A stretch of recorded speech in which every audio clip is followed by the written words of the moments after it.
Hello बच्चों। तो आज वीडियो काफ़ी ज़्यादा लेट हो गई, शाम हो गई है और अभी मैं इसे रिकॉर्ड कर रहा हूँ क्योंकि मुझे दिन भर में टाइम नहीं मिला। ठीक है, तो काफ़ी ज़्यादा बिजी हो गया था मैं, नहीं तो वीडियो मैं आप लोगों के लिए पहले ही बना देता हूँ। ठीक है, तो इसे देख लेना। आज नहीं तो कल देखो, कल भी कल आपकी क्लास होगी नहीं तो कल देख लेना, परसों देख लेना संडे को। तो ठीक है, आगे करते हैं। पहले वीडियो में मैंने 2 उदाहरण कराए थे, साथ ही साथ पहला क्वेश्चन और दूसरा क्वेश्चन कराया था। तो आज हम करेंगे बचे हुए उदाहरण 3, 4 और 5 और साथ में क्वेश्चन बचे हुए 3 से लेके जहाँ तक 8 या जितने तक होंगे वो सारे। ठीक है, अब थोड़ी सी इसमें देखो लैंग्वेज है, थोड़ी सी भाषा का प्रयोग किया गया है। ऐसे क्वेश्चन कैसे किए जाते हैं? तो क्वेश्चन कह रहा है उस वृत्त की त्रिज्या याद कीजिए, यानी एक हमारे पास वृत्त है, उसकी कुछ त्रिज्या होती होगी आर। त्रिज्या को आर से दिखाते हैं तो आपको आर निकालना है। ठीक है, आगे बोल रहा है जिसमें 60 डिग्री का केंद्रीय कोण हो, यानी 60 डिग्री का कोण यानी थीटा इक्वल टू 60 डिग्री दिया है और आपको पता है 60 को हम पाई/3 करके लिख सकते हैं।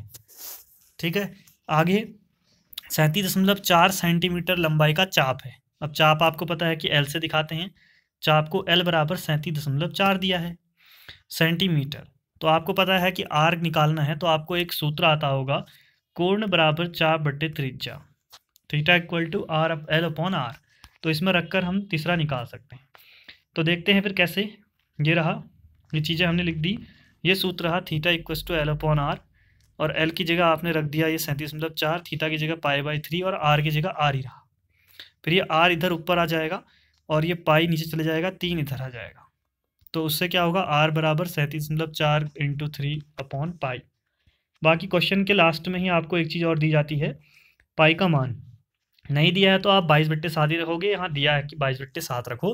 आपको पता है 22/7 और 3.14 दो मान होते हैं। जिस क्वेश्चन में जो दिया होगा वो रखना है, जिसमें नहीं दिया होगा उसमें 22/7 रखना है। तो हमने यहाँ 22/7 रखा, 7 ऊपर चला गया, 22 से इसको काटा तो 1.7 आया। ठीक है, अब 1.7 गुणा 3 गुणा 7 करोगे तो 35.7 सेंटीमीटर में हमें दिया था क्वेश्चन में, तो उत्तर भी सेंटीमीटर में आएगा। आर बराबर आपका 37.5 सेंटीमीटर आंसर आ गया, यानी कोई इतना कठिन काम नहीं है। ठीक है, अगला क्वेश्चन। अगला क्वेश्चन क्या रहा है, उदाहरण 4। एक घड़ी में मिनट की सुई 1.5 सेंटीमीटर लंबी है। तो मैंने ये सुई बना दी, 1.5 सेंटीमीटर इसकी लंबाई होगी घड़ी की। अब ये ऐसे गोल करके घूमेगी, आप लोगों को ये याद रखना है कि सुई जो है वो ऐसे घूमेगी। ठीक है, आगे बोल रहा है कि इसकी नोक 40 मिनट में कितनी दूरी तय करेगी, यानी यहाँ 40 मिनट जब होंगे, यहाँ से चलनी शुरू की, मान लो यहाँ पहुँच गई ऐसे, तो आपको यहाँ से यहाँ तक की दूरी यानी चाप निकालना है। ये चाप है और ये त्रिज्या है, ये कोण है, आप इतना तो पता ही है आपको। तो ये जो है लंबाई, ये वाली ये चाप है, यानी एल निकालना है आपको, ये रहा। और आपको आर दिया है 1.5 सेंटीमीटर क्वेश्चन में, ये रहा, क्योंकि ये क्या होगा, त्रिज्या ही तो होगी एक तरह से। ठीक है, तो ये हो गया। अब जरा हम देखते हैं कैसे। तो आपको एल निकालना है तो आपको एल इक्वल टू आता है आर इंटू थीटा होता है, वही सूत्र, theta equal to l upon r कहो या एल इक्वल टू यहाँ गुणा हो जाएगा तो आर थीटा कहो, आपकी मर्जी, दोनों में से एक को याद रख लो। ठीक है, तो थीटा कैसे होगा कि 40 मिनट में कितनी दूरी तय करेगा। आपको पता है अगर ये एक घड़ी है तो घड़ी में अगर मिनट की सुई यहाँ से यहाँ तक पूरा गोल घूमती है तो 60 ही मिनट होते हैं। ठीक है, और कितना डिग्री कोण बनता है, ये कोण बनता है 360 डिग्री, आपको पता होगा इतना पूरा 360 ही है, यानी 60 ही मिनट में 360 डिग्री बनता है, ये हमने लिखा है। तो 1 मिनट में कितना बनेगा, 60 ही बट्टे में जाएगा, कटेगा तो 6 डिग्री बनेगा।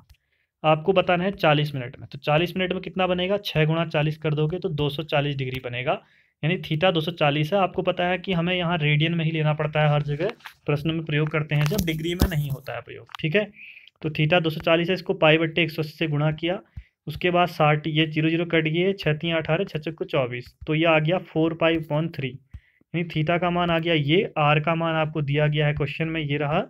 आपको एल निकालना है, अब तो आसानी से निकल जाएगा। तो l equal to r theta होता है, आर की जगह ये, थीटा की जगह ये रख दिया हमने। उसके बाद देखो क्वेश्चन में दिया गया है कि यहाँ पर देखो पाई का मान 3.14 रखो, तो अब इसमें हमें 3.14 पाई की जगह रख देंगे। 3 से ये कटेगा 0.5 बार, फिर 0.5 गुणा 4 करोगे, 5 चक को 20 होता है, एक बिंदु का दशमलव यानी 2 आएगा। फिर 2 से 3.14 को करोगे 6.28, क्वेश्चन में सेंटीमीटर में दिया है तो यहाँ पर भी मात्रक सेंटीमीटर ही आ जाएगा आंसर। ठीक है, अगला क्वेश्चन कह रहा है यदि दो वृत्त हैं हमारे पास, दोनों में चाप की लंबाई समान है, यानी L1 पहले का अगर हम चाप मान लें, दूसरे का L2, तो L1 और L2 बराबर है। तो हमने ये लिखा पहले क्वेश्चन को पढ़ के कि दोनों की चाप की लंबाई बराबर है, तो ये लिख दिया। उसके वे अपने केंद्र पर क्रमशः 65 डिग्री और 110 डिग्री कोण बनाते हैं। यानी पहला कोण थीटा 1, पहले के लिए थीटा 1 होगा, ये 65 डिग्री है, और दूसरे के लिए थीटा 2 होगा, ये 110 डिग्री है। तो हमने ये थीटा 1 थीटा 2 ले लिए। अब 65 डिग्री को बदला आपने रेडियन में, क्योंकि आपको पता है प्रश्न हल करते समय हमेशा जो कोण होता है वो रेडियन में ही प्रयोग होता है, ठीक है। और आपसे पूछा गया है कि इनकी त्रिज्याओं का अनुपात निकालिए, यानी R1/R2 या R1/R2 जो कहना चाहो वो आपको निकालना है। ये रहा। तो पहले हमने इनको कोणों को बदला, π/180 किया, फिर इसको 5 से काटा तो 13 बार, 5 से काटा तो 36 बार, तो 13 π/36 आ गया थीटा 1। थीटा 2 में क्या होगा, 0 0 कटेगा और कुछ होगा नहीं, तो 11 π/18। अब हम क्या काम करेंगे, हमें पता है जब हम पहले वाले वृत्त में जाएंगे तो वहाँ पर चाप बराबर त्रिज्या गुणा कोण होगा। तो वहाँ के लिए क्या आ जाएगा, L = R थीटा होता है सूत्र।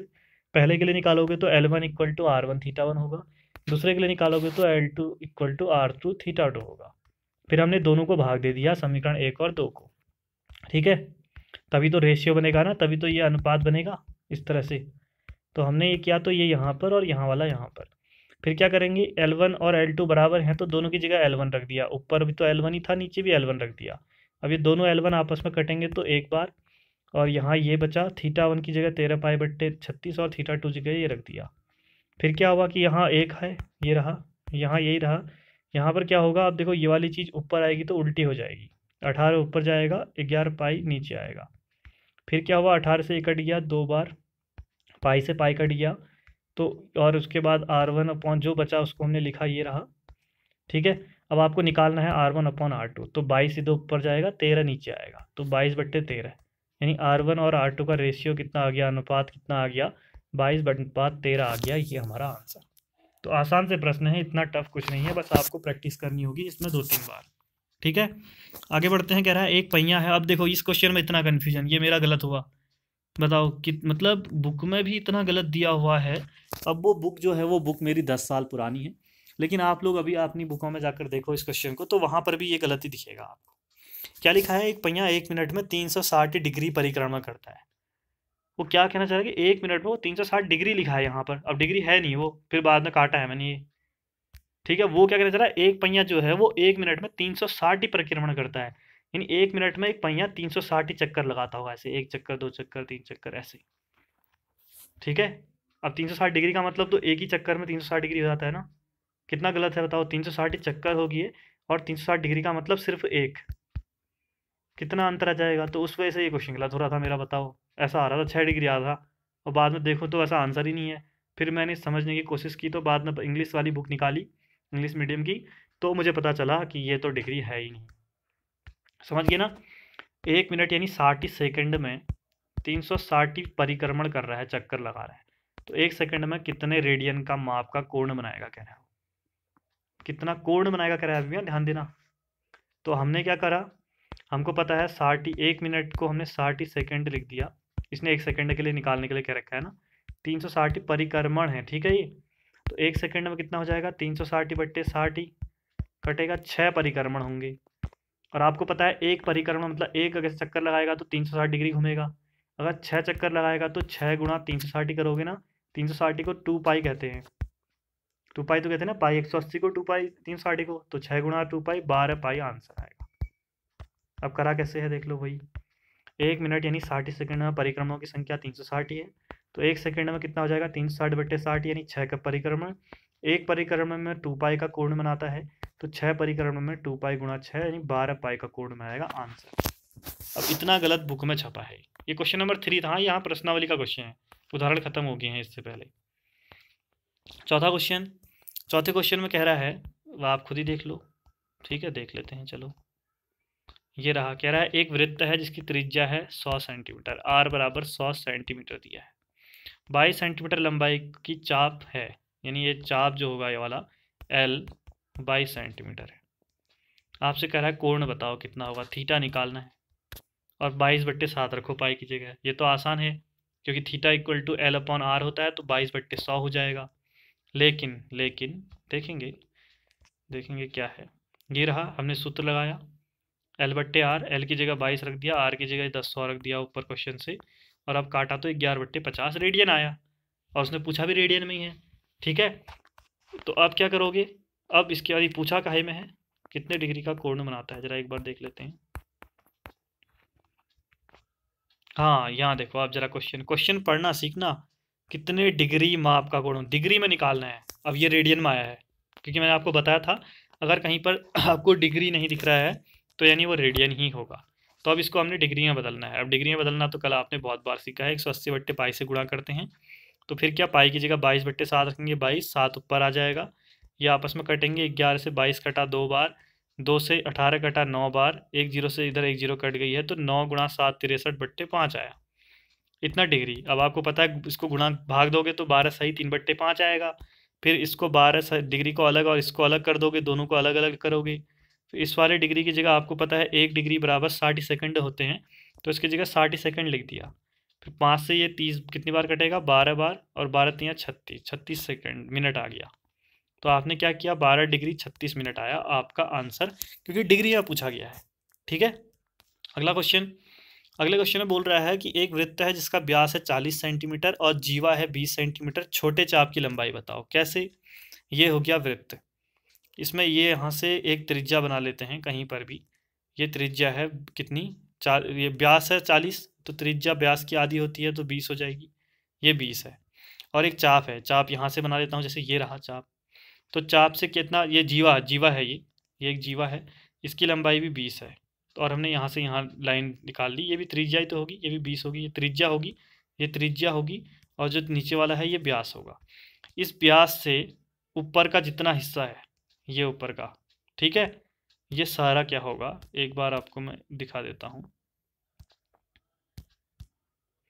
ये है आपका क्या जीवा, इसके ऊपर का जितना भी वृत्त के अंदर आ रहा है, ये सारा होगा ऊपर का बड़ा चाप। ठीक है, यहाँ से यहाँ, वैसे देखा जाए तो ये चाप, ये आपका क्या है, एक जीवा है, इससे ऊपर का ये बड़ा चाप है, और ये इसके नीचे का छोटा चाप है, तो आपको छोटा चाप नीचे वाले चाप की लंबाई निकालनी है। तो अब जरा आप देख रहे होगे कि ये मैंने बनाया है, ये रहा, ठीक है, ये भी 20 है, ये भी 20 है, और ये भी 20 है। तो ये क्या है, एक आपके पास समबाहु त्रिभुज है, आइसोसेलेस मतलब समबाहु त्रिभुज इक्विलेटरल ट्रायंगल है, जिसमें तीनों भुजाएं अगर समान होती हैं तो तीनों कोण भी समान होते हैं, आपने पढ़ा होगा, और प्रत्येक कोण 60 डिग्री का होता है, यानी ये कोण जो है वो 60 डिग्री का होगा। तो इससे हमको पता चल गया चित्र से कि थीटा जो है वो 60 डिग्री है, यानी π/3 है। अब बताओ, ये त्रिज्या आपको पता है, कोण पता है, तो चाप तो निकाल लोगे ना, चाप बराबर ये L बराबर R थीटा होता है, R की जगह 20 रख दिया और थीटा की जगह π/3 रख दिया, क्योंकि आप 60 डिग्री के रूप में नहीं रख सकते हो। पाई की जगह 22/7 रखा, 3 यहाँ है, फिर इसके ऊपर वाले गुणा हुए ये और नीचे वाला ये, यानी इतना सेंटीमीटर आ गया, क्योंकि ये कटता नहीं है। यह आपका आंसर हो गया। ठीक है, अगले में चलते हैं। छठा क्वेश्चन सेम, यदि दो वृत्तों के चाप की लंबाई बराबर हो, L1 बराबर L2 हो, जैसे एक आपने पढ़ा हुआ उदाहरण अभी कराया था, और दोनों कोण जो है वो 60 और 75 डिग्री हैं, तो R1 और R2 का अनुपात निकालो। सेम है, तो मैंने ये लिख दिया डायरेक्ट, 60 डिग्री π/3 हो जाएगा, 75 डिग्री को आपने बदला π/, इससे गुणा करके यहाँ पे आपने काटा इसको, ठीक है, 15 पंजे 75 और 15 से काटा 12 बार, तो 5π/12 आ गया।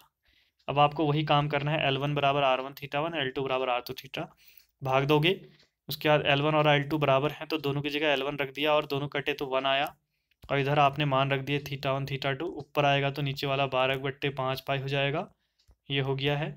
ठीक है, और फिर आपस में कटे, पाई पाई कटा, ये कटा, तो इस तरह से 4/5 बचा। अब R1/R2 निकालना है, तो 5 इधर चले जाएगा और 4 नीचे, तो ये 5/4, यानी 5:4 आ गया आपका उत्तर। ठीक है, तो मैंने इसको इसलिए जल्दी कराया क्योंकि अभी उदाहरण में तो सेम क्वेश्चन कराया है। ठीक है, अगला सातवां क्वेश्चन में कराया कि त्रिज्या जो है वो 75 है, एक दोलन कर रहा है, एक दोलन इस तरह से दोलन कर रहा है एक पेंडुलम, तो ये दोलन करेगा तो आपको पता है घड़ी के नीचे पे नहीं होता है, ऐसे घड़ी होती है ऊपर, नीचे ये होता है। ठीक है, इस तरह का आपने देखा होगा कि घड़ी होती है, उसके नीचे इस तरह से एक लगा होता है दोलन करने वाला, तो दोलन करेगा तो वो इस तरह से होगा और इधर जाएगा फिर इधर आएगा। ठीक है, तो इसमें जो इसकी त्रिज्या है, लंबाई है जो कह रहा है दो इसकी, वो 75 सेंटीमीटर है, यानी ये चीज़ हुई लंबाई। ठीक है, यानी ये त्रिज्या की तरह काम कर रहा है, क्योंकि अगर पूरा घूमता तो ये भी एक क्या बनाता, वृत्त बनाता। तो यानी ये आर दिया है और थीटा आपको निकालना है ये वाला। और कह रहा है कि जो एल है यानी ये इसकी चाप की लंबाई है, ये बदल रही है, कभी इतना जा रहा है तो कभी थोड़ा ज़्यादा जाएगा, कभी हो सकता है थोड़ा कम जाए।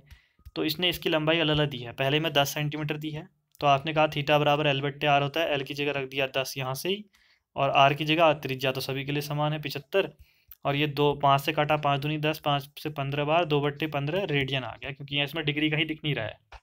दूसरे में कह रहा है कि इसकी लंबाई 15 सेंटीमीटर हो गई। फिर सेम सूत्र, ऊपर 15 रखा, आर की जगह वही सेम 75 रखा, तो 15 से 15 पंजे 75 यानी 1/5 रेडियन आ गया आंसर। तीसरे में कह रहा है ये एल जो है वो 21 है, लंबाई इसकी चाप की ये, तो 21 है, तो फिर वही काम 21 रखा इसकी जगह, और नीचे इसकी जगह 75 रखने दिया, 3 से काटा 3 सत्ते 3 से 25, तो 7/25 रेडियन आ गया आंसर। तो इस तरह से ये इस तरह के आसान से प्रश्न थे। मुझे नहीं लगता कोई कठिन प्रश्न था। अगर नहीं आया हो दोबारा देखो, और नहीं तो पूछो दोबारा, और मैं दोबारा से अगले वीडियो में बताऊंगा। मिलते हैं अगले वीडियो में, तब तक के लिए बाय बाय।